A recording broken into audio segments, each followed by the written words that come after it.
Alright, welcome to day 3. Joining me for Mermaids and the Vampires Who Love Them, Chapter 16. Uh-oh. Uncle Apollo looks like he wants to feed Cupid to a starving sunfish. Apollo grabs Cupid's shoulders, pin and twists the fabric of his toga. Their faces are so close, their noses almost touch. Cupid's whimper is both impressive and disturbing. Eros, you scoundrel! Unhand my chariot! I shall send you to Hades for punishment, you worm of a god! Not to correct you, Uncle Apollo, but I prefer to be called Cupid. Cupid laughs nervously. It's hard to get a date when your name conjures images of a winged baby sumo wrestler. Eros, you are in no position to lecture me. Hades will be unsurprised to see you again. And do bring your own arrows. He won't want to waste one of his own. Speak to Cupid in a low voice. What is he talking about? Last time I saw Hades, he said, "Never again enter my realm or I'll spear you to a rock with your own arrow for all of eternity." You wince. Sounds painful. Cupid untwists from Apollo's grip, takes a healthy step backwards, and opens his arms in surrender. Now, Uncle, don't do anything rash. Who have you brought to our sacred mount? Apollo shoots you a look of utter disdain, as if you're nothing but a half-digested krill.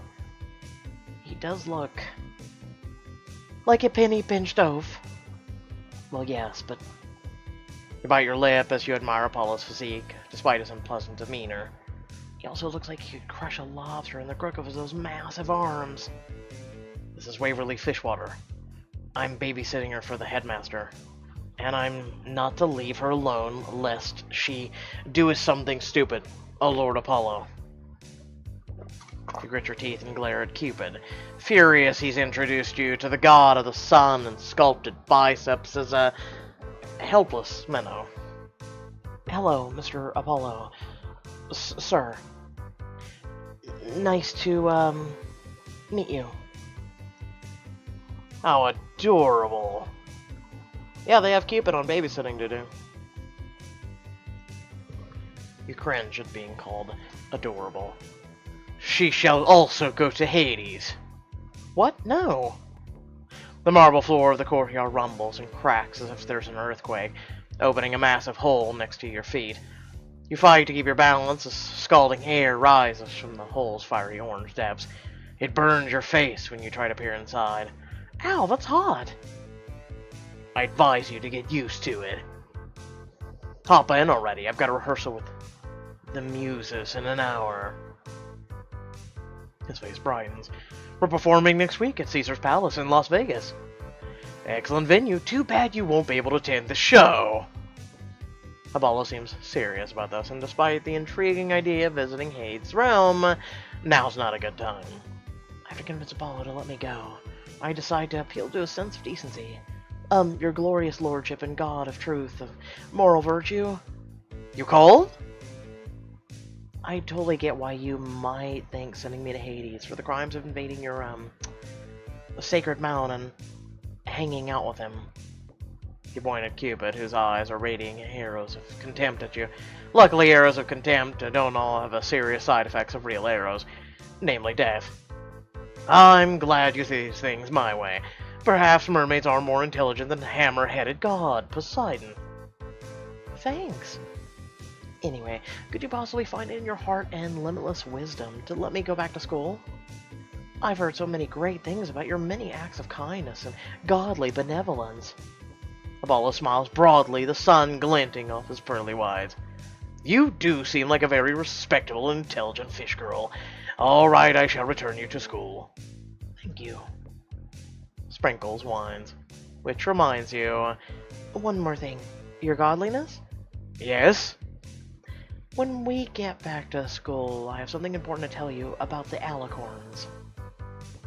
You board the chariot, and Cupid tries to get in after you. I don't think so, Eros. But you said... I promised to release Waverly, not you. You're still going to Hades. But... Cupid looks over his shoulder, the hole, gulps, and looks at you with pleading eyes.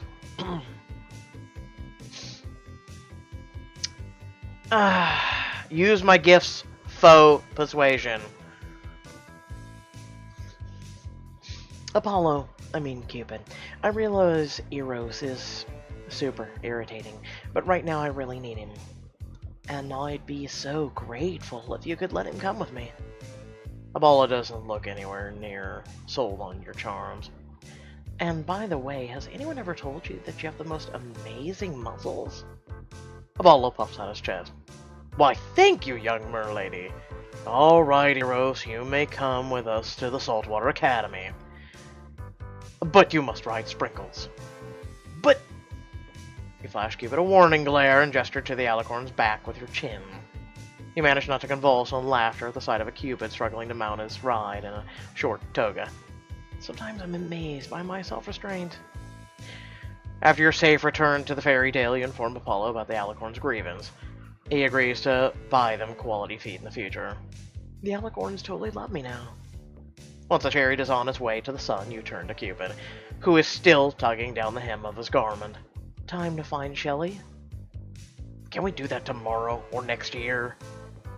You purse your lips and jab your fists into your hip bones. Maybe Apollo hasn't closed that flaming hole to Hades yet. I am the most cursed god who ever existed. You run toward the main building. Wait up! Cupid huffs and puffs behind you.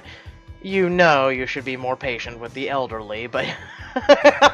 Oh, don't let Cupid hear you say that, but you're a mermaid on a mission. A crush of supernatural students flushes the corridor. It brims with magic and untroubled chatter of teenagers who don't have terrible news. For a mermaid who'd love to see you writhing inside the jaws of an orca on the best of days. You scan the crowd for Shelley's golden green hair. Waverly! Leaping leprechauns! You're out of bed! She hugged you, but something is wrong. She's thin and pale. Her freckles have faded. What a horrible friend I am. Lying in bed feeling sorry for myself while Pickles is ill. Fenton shuffles up beside her, sporting his usual smoldering look. Hey, Pickles. She smiles at Fenton and promptly sneezes sparkly fairy dust on him. Her green eyes go round and she covers her nose with her hand. Fenton, I'm so sorry. Pickles' embarrassment turns to horror as a tiara materializes on Fenton's black mop of hair. Fenton takes off the tiara and brushes fairy dust from his head. Gee, thanks, Pickles. This is the nicest thing anyone's ever given me. He examines the crown in his hands. Actually, it's the only thing ever given to me. Unless you count that lump of coal in my Christmas stocking when I was 6. So Santa's a dick to you too, huh? Well... How was I supposed to know it was flammable? Oh, Fenton, you poor... Before Pickles can finish her sentence, Fenton kisses her hard on the lips. Her pale cheeks are now salmon pink. Yet, despite her embarrassment, she puts her thin arms around his shoulders and kisses him back. Your heart twists seeing them so in love. You reprimand your brain. Stop thinking about Pierce. Stay focused. Something is going on with Pickles. You notice that not only is she weak and pale, but when she sneezed, a tear appeared. The look of horror in her eyes meant she didn't make it materialize on purpose. The fairies never get sick. She looks so happy at the moment, you decide to grill her later. Look what I caught. Cupid swaggers towards you, gripping Shelley by the elbow. She looks as angry as a marlin thrashing at the end of a hook. Way to help, Cupid. Cupid grins at Pickles and Fenton, still kissing.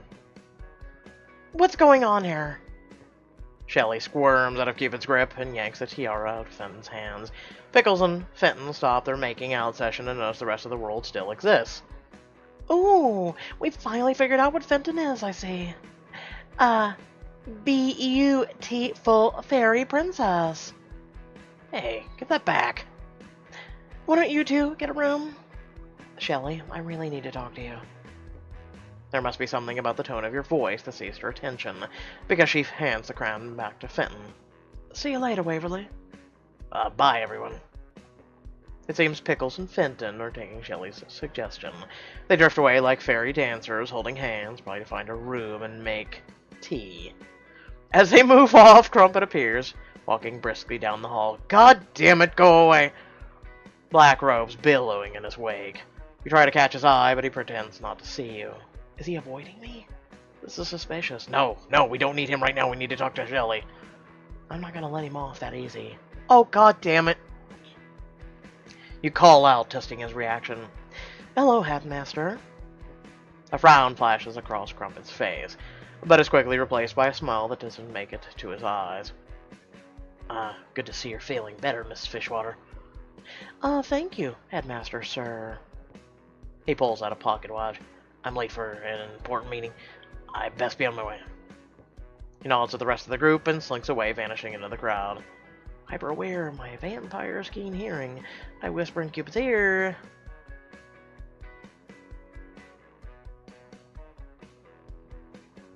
Need you to trail Crumpet. We need to talk to Shelly somewhere private. Cupid perks up. I know just the place. What? What? Come on! Really? Chapters! Am I going that fast today, folks? Like, really? I feel like I'm just going normal. I don't feel like I'm going that goddamn quick, but I digress. With that being said, I hope y'all did enjoy the video. Remember sure to like, share, and subscribe if you did. And head down to show more or the description. There's links to social media, our Discord, and a few links to support me and my content. Keep in mind, we're mostly done for today. We got 5 chapters of Gold Rush, and I will catch you all in the next video. Peace.